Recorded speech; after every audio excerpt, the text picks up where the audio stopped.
ರಾಜ್ಯದ ವಿಚಾರದಲ್ಲಿ ಕೇರಳ ಮೂಗು ತೂರಿಸ್ತಾ ಇದೆ. ಈ ಕೇರಳ ನಾಯಕರ ಒತ್ತಡಕ್ಕೆ ಸಿದ್ರು ಸರ್ಕಾರ ಏನಾದರೂ ಮಣಿತಾ ಅಂತ. ಒತ್ತುವರಿ ಅಂದಿದ್ದು ಸರ್ಕಾರ, ಮನೆ ಕೊಟ್ಟಿದ್ದು ಸರ್ಕಾರನೇ. ಕೋಗಿಲು ಲೇಔಟ್ ನಿರಾಶ್ರಿತರಿಗೆ ಸರ್ಕಾರದಿಂದ ಮನೆ ಭಾಗ್ಯ ಸಿಗ್ತಾ ಇದೆ. ರಾಜೀವ್ ಗಾಂಧಿ ವಸತಿ ಯೋಜನೆ ಮನೆ ನೀಡೋದಕ್ಕೆ ನಿರ್ಧಾರ ಮಾಡಿದ್ದಾರೆ. ಸರ್ವೆ ನಡೆಸಿ ಅರ್ಹರಿಗೆ ಮನೆ ಕೊಡ್ತಾರಂತೆ ಅಧಿಕಾರಿಗಳು. ಅದು ಹೆಂಗ್ರಿ ಸಾಧ್ಯ ಇದೆ? ಅದಕ್ಕೇನು ರೂಲ್ಸು ರೆಗ್ಯುಲೇಷನ್ಸು ಏನೂ ಇಲ್ವಾ? ಯಾರು ಹೊರಗಡೆಯಿಂದ ಬರ್ತಾರೋ ಅವ್ರಿಗೇನು ಒಂದು ಅರ್ಹತೆನೇ ಬೇಡವಾ? ಅರ್ಹರು ಅಂದ್ರೆ ಯಾವ ರೀತಿ ಕನ್ಸಿಡರ್ ಮಾಡ್ತಾ ಇದ್ದೀರಿ? ಒತ್ತುವರಿ ಅಂತಾನೂ ನೀವೇ ಹೇಳ್ತಾ ಇದ್ದೀರಿ. ಇಲ್ಲಿಗಲ್ ಎಂಕ್ರೋಚ್ಮೆಂಟ್ ಅಂತ ನೆನ್ನೆ ಸಿಎಂ ಹೇಳಿದ್ದಾರೆ. ಇಲ್ಲಿಗಲ್ ಎಂಕ್ರೋಚ್ಮೆಂಟ್ ಅಂತ ಆದ್ಮೇಲೆ ನೀವು ಹೇಗೆ ಮನೆ ಕಟ್ಕೊಡ್ತೀರಿ? ಮತ್ತೆ ಇದು ಅಕ್ರಮ ವಾಸ ಅಂತ ಮೊದಲೇ ಅಲ್ಲಿನ ಅಧಿಕಾರಿಗಳಿಗೆ ಗೊತ್ತಿರ್ಲಿಲ್ವಾ? ಹೇಗ್ ಸಾಧ್ಯ? ಪವರ್ ಕನೆಕ್ಷನ್ ಹೆಂಗ್ ಕೊಟ್ರಿ? ನೀರ್ ಕನೆಕ್ಷನ್ ಎಲ್ಲಿಂದ ಬಂತು? ಅಕ್ರಮ ಮಾಡೋದಕ್ಕೂ ನೀವೇ ಅವಕಾಶ ಮಾಡ್ಕೊಡ್ತೀರಿ, ನೀವೇ ಅಕ್ರಮ ಮಾಡ್ತೀರಿ, ಜೊತೆಗೆ ಒತ್ತುವರಿ ಅಂತಾನು ನೀವೇ ಹೇಳ್ತೀರಿ. ಈ ಬಗ್ಗೆ ಮೊದಲೇ ಯಾಕೆ ಅಧಿಕಾರಿಗಳು ಎಚ್ಚೆತ್ಕೊಂಡಿಲ್ಲ? 2 ವರ್ಷದ ಹಿಂದಷ್ಟೇ ಬಂದು ನೆಲೆಸಿದ್ರು ಅನ್ನೋ ಮಾಹಿತಿ ಇದೆ. ಅಕ್ರಮ ಸಕ್ರಮ ನಿಯಮಕ್ಕೆ ಸರ್ಕಾರದ ಬಳಿ ಉತ್ತರನೇ ಇಲ್ವಾ? ನಿಮ್ ಇಷ್ಟ ಬಂದಂಗೆ ಅಕ್ರಮ ಸಕ್ರಮ ಮಾಡ್ಕೊಂಡು ಹೋಗ್ಬೋದಾ? ಇನ್ನು ಎಷ್ಟೋ ಜನ ಇದಾರಪ್ಪ. ಹಾಗಾದ್ರೆ ಅವ್ರಿಗೆಲ್ಲ ಮನೆಗಳು ಕೊಡ್ತೀರಾ ನೀವು? ಹೈಕಮಾಂಡ್ ಒತ್ತಡಕ್ಕೆ ಮಣಿತ ಕಾಂಗ್ರೆಸ್ ಸರ್ಕಾರ ಅಂತ. ಅಂಡ್ ಕಾಂಗ್ರೆಸ್ ಹೈಕಮಾಂಡ್ಗೂ ನಾಚಿಕೆ ಆಗ್ಬೇಕು ರಾಜ್ಯದ ಆಡಳಿತದಲ್ಲಿ ಮೂಗು ತೂರಿಸೋದಕ್ಕೆ. ನೋಡಿ, ರಾಜೀವ್ ಗಾಂಧಿ ವಸತಿ ಯೋಜನೆಯಲ್ಲಿ ಅವ್ರಿಗೆಲ್ಲ ಮನೆ ಕೊಡೋದಕ್ಕೆ ರೆಡಿ ಆಗಿದ್ದಾರೆ. ಈಗ ಕನ್ನಡಿಗರಿಗೆ ಎಷ್ಟೋ ಜನಕ್ಕೆ ಮನೆ ಸಿಗ್ತಾ ಇಲ್ಲ. ಅರ್ಹತೆ ಇರೋ ಎಷ್ಟೋ ಜನ ಕನ್ನಡಿಗರಿಗೆ ಇನ್ನೂ ರಾಜೀವ್ ಗಾಂಧಿ ಯೋಜನೆಯಲ್ಲಿ ಮನೆ ಕೊಟ್ಟಿಲ್ಲ. ಸಾವಿರಾರು ಕೋಟಿ ಲೂಟಿ ಮಾಡುವಂತ ಯೋಜನೆ ಆಗ್ಬಿಟ್ಟಿದೆ ಅದು ಒಂಥರ. ಈಗ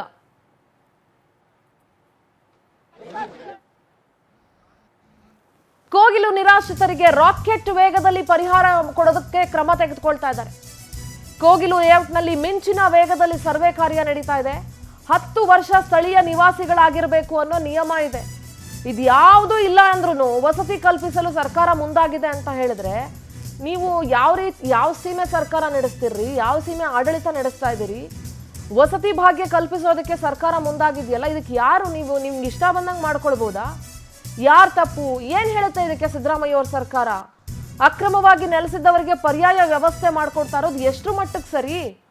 ನಾಳೆ ದಿವಸ ಅವರಿಂದ ಏನಾದರೂ ಅನಾಹುತ ಆದ್ರೆ ಯಾರದ ಜವಾಬ್ದಾರಿ ತಗೊಳ್ತಾರೆ? 2 ವರ್ಷದ ಹಿಂದೆ ಬಂದು ಸುಮಾರು 180ರಿಂದ 200 ಮನೆಗಳನ್ನು ಕಟ್ಕೊಂಡಿದ್ದಾರೆ. ಅಂದ್ರೆ ಅವ್ರಿಗೆ ಮನೆ ಕಟ್ಕೊಟ್ಟವ್ರು ಯಾರು? ಎಲೆಕ್ಟ್ರಿಸಿಟಿ ಕೊಟ್ಟವ್ರು ಯಾರು? ನೀರು ಕೊಟ್ಟವ್ರು ಯಾರು? ಅಧಿಕಾರಿಗಳಿಗೆ ಗೊತ್ತಿಲ್ವಾ ಅಲ್ಲಿ 2 ವರ್ಷದಿಂದ ಬಂದವ್ರು ನೆಲೆಸಿದ್ದಾರೆ ಅಂತ ಹೇಳಿ? ಅಂಡ್ ಈ ಜಮೀರ್ ಅಹಮದ್ ಅವರು ಆ ಇಲಾಖೆನ ಒಂಥರ ಅವ್ರ ಮನೆ ಮಾಡ್ಕೊಂಡಂಗೆ ಮಾಡ್ಕೊಂಡ್ಬಿಟ್ಟವ್ರೆ.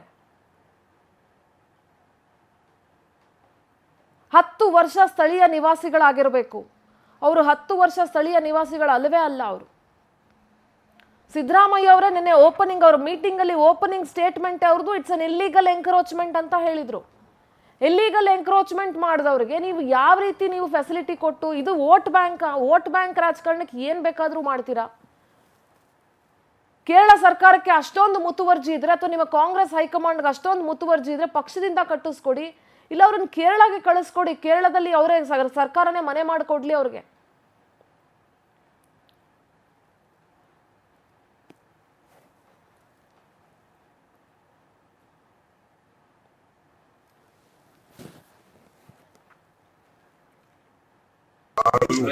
ರಾಜಕಾರಣ ಮಾಡುವಂತ ಪ್ರಶ್ನೆ ಬರುವುದಿಲ್ಲ.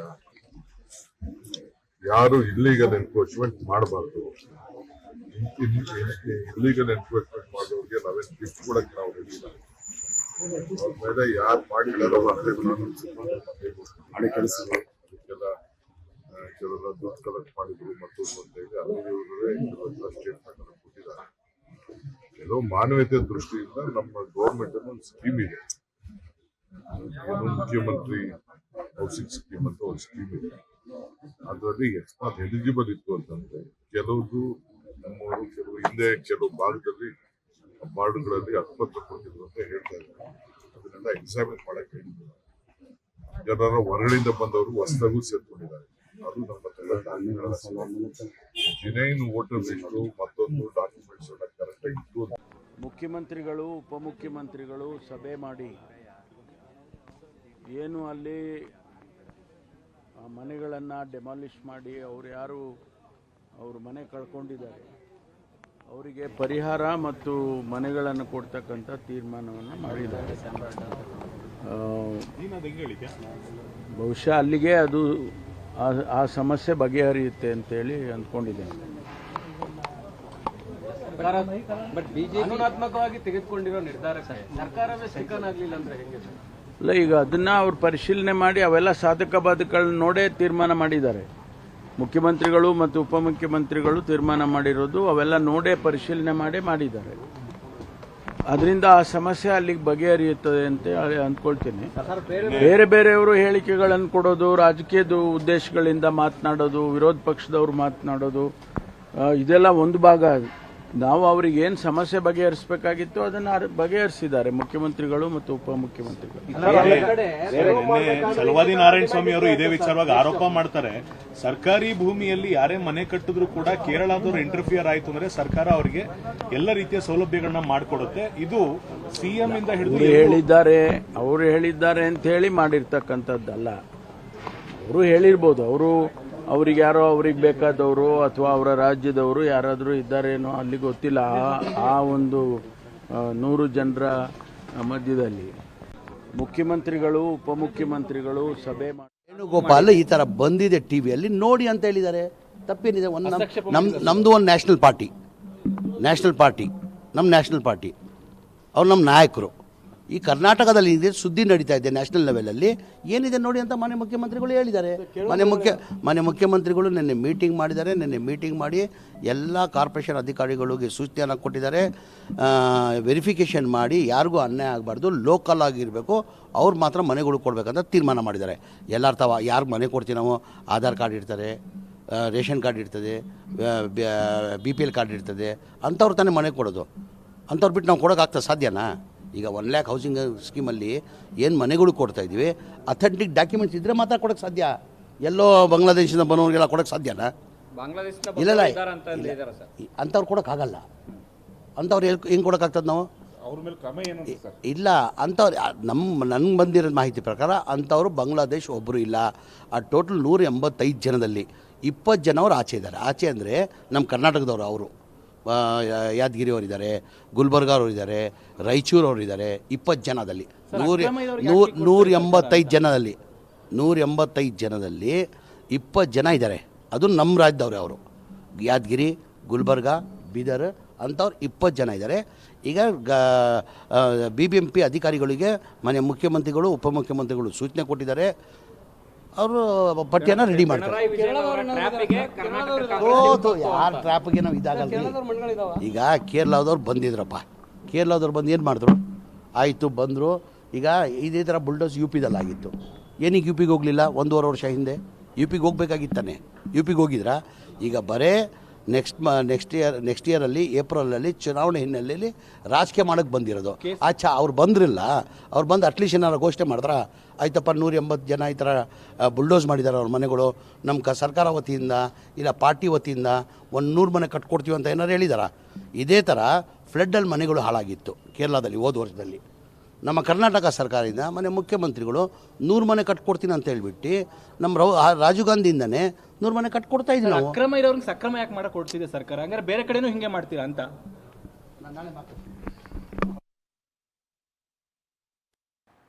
ಎಸ್, ನಮ್ಮ ಪ್ರತಿನಿಧಿ ಆನಂದ್ ನೇರ ಸಂಪರ್ಕದಲ್ಲಿ ಜಾಯ್ನ್ ಆಗ್ತಿದ್ದಾರೆ. ಆನಂದ್, ಇಷ್ಟ ತನಕ ಸಮೀರ್ ಅಹಮದ್ ಅವರ ಮಾತುಗಳನ್ನ ಕೇಳಿಸ್ಕೊಂಡ್ವಿ.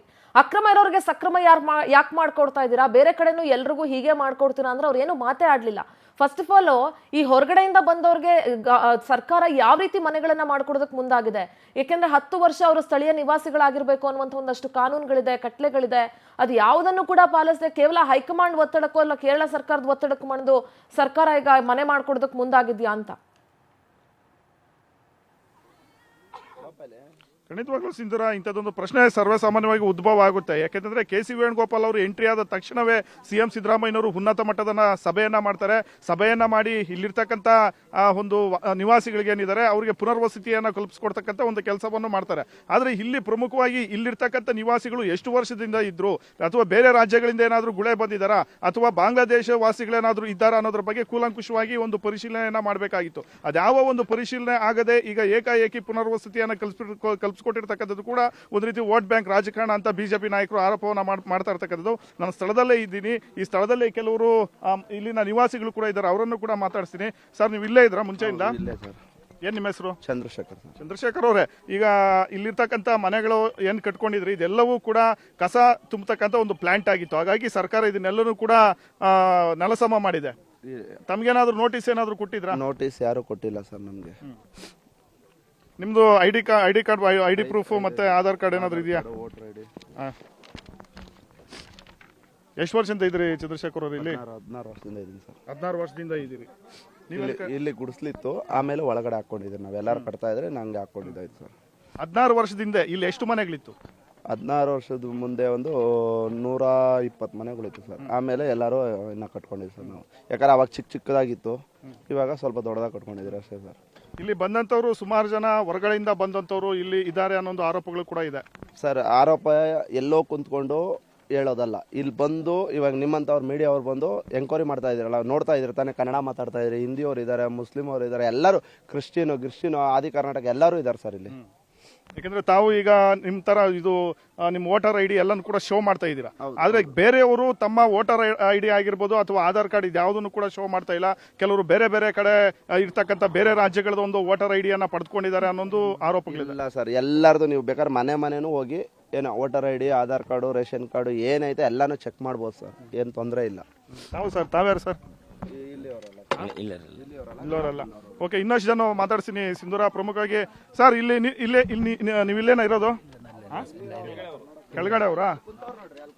ಓಕೆ, ಇಲ್ಲಿ ಮನೆಗಳನ್ನ ಕಳ್ಕೊಂಡವ್ರು ಎಲ್ಲರೂ ಕೂಡ ಇಲ್ಲೇ ಅಡಿಗೆ ಮಾಡಿಕೊಂಡು ಇಲ್ಲೇ ಊಟ ಮಾಡ್ತಕ್ಕಂಥ ಒಂದು ವ್ಯವಸ್ಥೆಯನ್ನು ಕೂಡ ಮಾಡಿದ್ದಾರೆ. ತಾತ್ಕಾಲಿಕವಾಗಿ ಕೆಲವೊಂದು ಶೆಡ್ಗಳನ್ನು ಕೂಡ ಇವರು ಇಲ್ಲಿ ನಿರ್ಮಾಣ ಮಾಡ್ಕೊಂಡಿರ್ತಕ್ಕಂಥದ್ದು. ಇವರನ್ನು ಕೂಡ ನಾನು ಮಾತಾಡಿಸ್ತೀನಿ. ಇವರು ಎಲ್ಲಿಂದ ಬಂದಿದ್ದಾರೆ, ಇವರ ಬಳಿ ನಿಜಕ್ಕೂ ಕೂಡ ದಾಖಲೆಗಳು ಎಲ್ಲವೂ ಕೂಡ ಸರಿಯಾಗಿದೆಯಾ ಅನ್ನೋದ್ರ ಬಗ್ಗೆನೂ ಕೂಡ ಮಾತಾಡ್ತೀನಿ. ಹೇಳಿ ಬ್ರದರ್, ಎಲ್ಲಿಂದ ಬಂದಿದ್ದೀರಿ ನೀವು? ಅದು ನನ್ಗೆ ಗೊತ್ತಿಲ್ಲ ಸರ್, ನನ್ಗೆ ಬರಲ್ಲ ಕನ್ನಡ ತುಂಬಾ ಚೆನ್ನಾಗಿ ಮಾತಾಡ್ತೀನಿ. ಹಿಂದಿ ಮೇ ಬಾತ್ ಕರೋ ಭಾई, ಹಿಂದಿ ಮೇ ಬಾತ್ ಕರೋ. ಕहाँ से आए आप?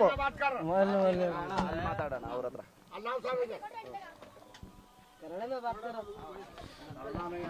कन्नड़ नहीं आता, हिंदी में बात करो साहब. कहाँ से आए आप लोग? ನಾವು ಇಲ್ಲೇ ಇರೋದು ಸರ್.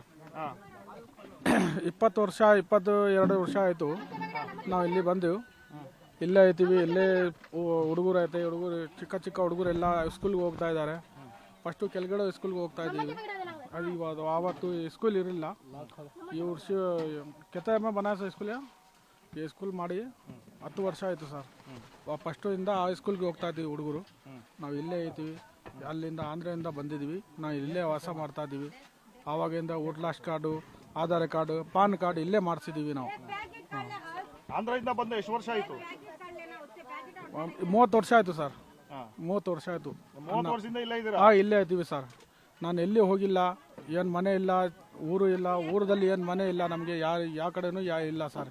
ಇದೇ ನಂಬಿಕೊಂಡು, ಈ ಜಾಗ ನಂಬಿಕೊಂಡು ನಾವು ಇಲ್ಲೇ ಐತೀವಿ.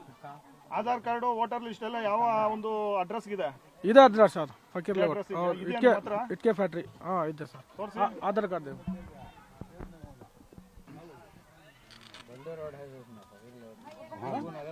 ಬಂಡೆ ರೋಡ್, ಟಿಪ್ಪು ನಗರ ಬಂಡೆ ರೋಡ್. ಎಷ್ಟು ದಿನ ಆಯ್ತು ಆಧಾರ್ ಕಾರ್ಡ್ ಮಾಡಿಸ್ಕೊಂಡು?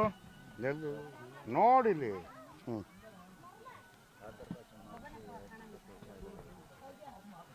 ಆಧಾರ್ ಭಾಷಾ ಇದು ನಿಮ್ದೇನಾ? ಆಧಾರ್ ಭಾಷಾ ಯಾವಾಗ ಮಾಡಿಸ್ಕೊಂಡ್ರೆ ಯಜಮಾನ್ರಿ ಇವು? ಎಷ್ಟು ದಿವಸ ಆಯ್ತು ನೋಡಿ ಸರ್, ಇಲ್ಲಿ ಬಂದು ಸುಮಾರು 20 उर्दू में बोलेंगे. कन्नड़ माताಡ್ತೀರಾ? ಸ್ವಲ್ಪ ಮಾಡ್ತಾರೆ. ಏನು ಸರ್ ಮಾಡೋದು, उर्दू में बोलता हूँ पूरा. बोलो. ये देखो, हमें इधर पहुँच के कोगल लेवेट, इटके फैक्ट्री, बंडे रोड, टीपू नगर. उसके बाद में ये फकीर लेवेट बोल के एड्रेस है. इधर आके कम से कम 25 साल हुआ. 25 साल के पहले जो है ना, 20 पर 2 साल के पहले इधर स्कूल नहीं, प्रेमा स्कूल भी नहीं और उर्दू स्कूल भी नहीं. अब इधर आके कम से कम करको बोला तो वोट कार्ड बनाए. जब से 4 टाइम हमें कृष्ण भैरागौड़ा को जीता है. हम साथ करेंगे तुम लोगों को.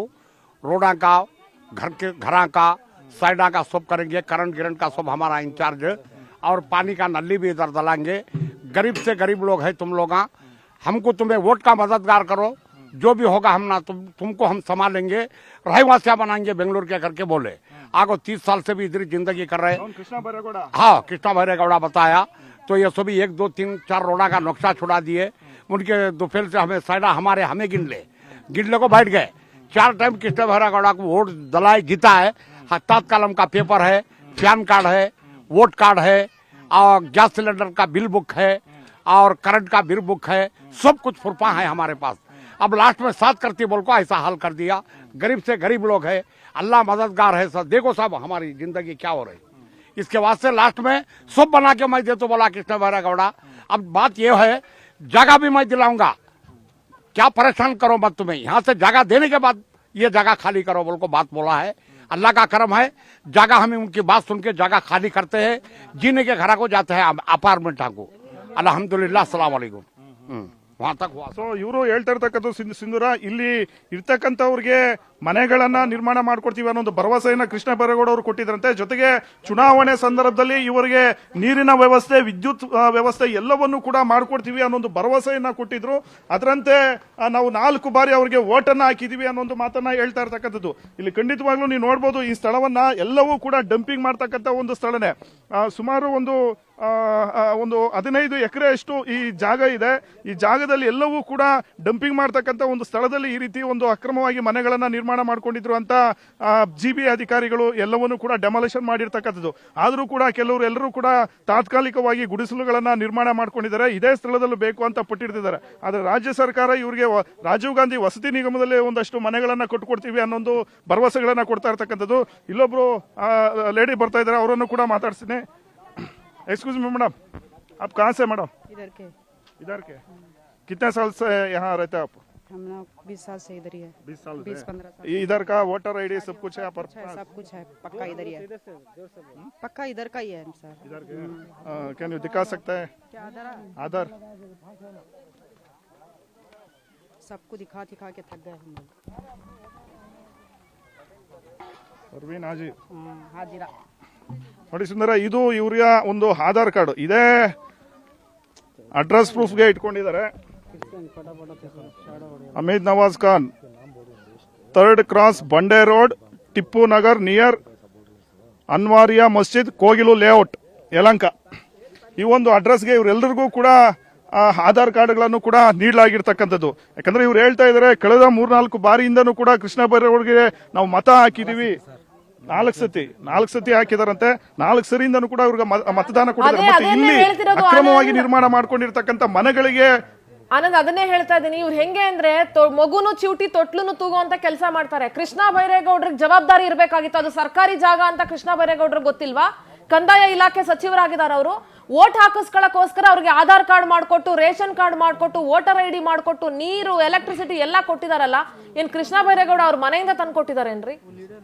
ಮತ್ತೆ ಈಗ ಸರ್ಕಾರ ಯಾಕೆ ಅದನ್ನ ಇಲ್ಲಿಗಲ್ ಎಂಕ್ರೋಚ್ಮೆಂಟ್ ಅಂತ ಹೇಳ್ತದೆ? ಅಂದ್ರೆ ಇಲ್ಲಿಗಲ್ ಎಂಕ್ರೋಚ್ಮೆಂಟ್ ಗೆ ಸಪೋರ್ಟ್ ಮಾಡಿರೋದೇ ಅವರ ಸಚಿವರು, ಇಲಾಖೆಯ ಸಚಿವರು, revenue minister. Yes, thank you Anand. All right, thank you so much. ಇದು ಇಲ್ಲಿಗಲ್ ಎಂಕ್ರೋಚ್ಮೆಂಟ್ ಅಂತ ಮುಖ್ಯಮಂತ್ರಿಗಳು ಹೇಳಿದ್ಮೇಲೆ ಈ ಇಲ್ಲಿಗಲ್ ಎಂಕ್ರೋಚ್ಮೆಂಟ್ಗೆ ಸಪೋರ್ಟ್ ಮಾಡಿರೋದು ರೆವೆನ್ಯೂ ಮಿನಿಸ್ಟರ್ ಕೃಷ್ಣ ಬೈರೇಗೌಡ ಅನ್ನೋದು ಬಹಳ ಸ್ಪಷ್ಟವಾಗಿದೆ. ಅವ್ರುಗಳೇ ಹೇಳ್ತಿದ್ದಾರೆ, 4 ಸಲ ನಾವು ಅವ್ರಿಗೆ ವೋಟ್ ಹಾಕಿದೀವಿ ಅಂತ ಹೇಳಿ. ನಾಚಿಕೆ ಆಗ್ಬೇಕಿಂತ ಕೆಲಸಗಳನ್ನ ಮಾಡೋದಕ್ಕೆ. ನೋಡೋಣ ಮುಂದಿನ ದಿನಗಳಲ್ಲಿ ಸರ್ಕಾರ ಅವರಿಗೆ ನಾವು ಮನೆ ಬೇರೆ ಮಾಡ್ಕೊಡ್ತಾರಂತೆ. ಇನ್ನು ವೋಟ್ ಬ್ಯಾಂಕ್ಗೋಸ್ಕರ ಏನೆಲ್ಲ ಹಾಳು ಮಾಡ್ತೀರಾ ನೀವು ಅನ್ನೋದನ್ನ ಕನ್ನಡಿಗರು ನೋಡ್ಬೇಕಾಗುತ್ತೆ.